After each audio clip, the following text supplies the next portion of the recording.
I never forget the moment a line is crossed. It was a Sunday evening. Dinner with my family. The air was warm with laughter. Until her voice cut through it. Sharp, mocking. My wife's daughter, barely 20, leaned back in her chair and said, "You're not even real family. Don't tell me what to do." The table went silent. My brothers glanced at me, waiting.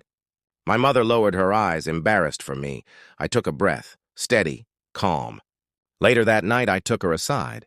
Not with anger, not with shouting. I simply asked for respect. I reminded her that this house, this life, was something I worked for, something she enjoyed every single day. But then my wife stepped in, and her words cut deeper than the girl's insult ever could.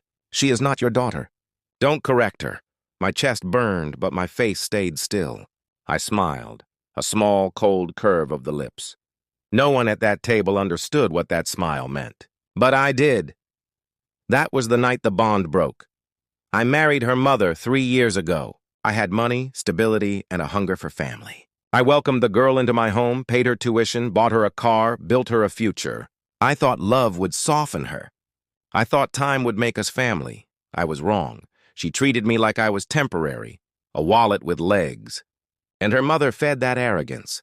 The very woman who once swore I was the man she respected above all others, stood there siding with her daughter's spite.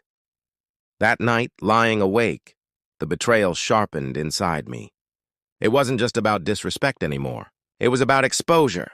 They had shown me who they truly believed I was. Disposable. And they were about to learn how wrong they were. I didn't confront them again. No raised voice. No threats. Just silence. I let them believe they had won. In the quiet I planned first, I checked the papers.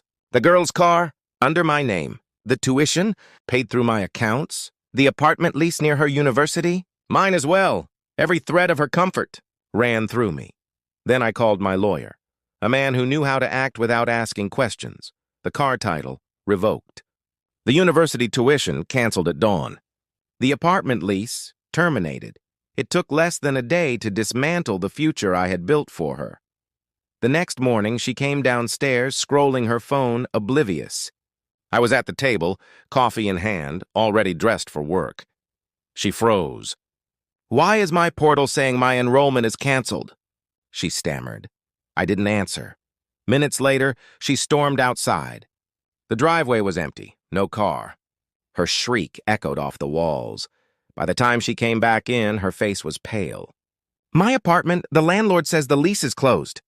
"What the hell did you do?" Her mother came rushing in, eyes wide. "You can't just ruin her life like this." That was the moment I looked up. Calm. I set my coffee cup down and said, "She is not my daughter. I don't correct her. I don't provide for her. Not anymore." Silence. Heavy, crushing silence. My wife's face drained of color. The girl's lip quivered. Arrogance stripped bare, leaving only fear, but I wasn't done. Revenge isn't a single blow. It's a slow unraveling. I closed the joint account my wife once enjoyed, called the bank and froze the cards she used so freely. Every luxury she flaunted, the clothes, the jewelry, the dinners, was mine to give and mine to take. And I took it all.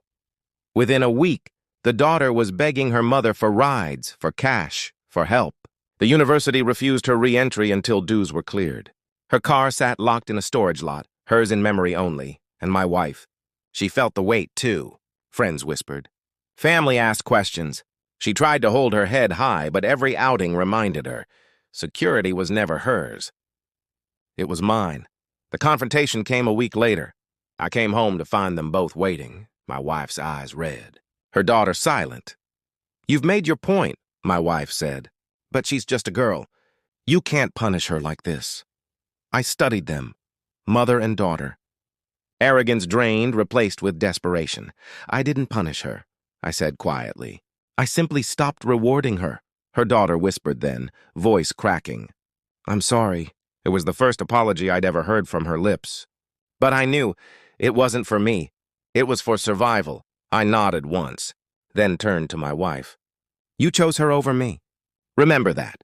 From this moment on, your choices have consequences." That night, I slept soundly for the first time in weeks. Not because I destroyed them, But because I reclaimed myself, I reminded them of a truth too many forget.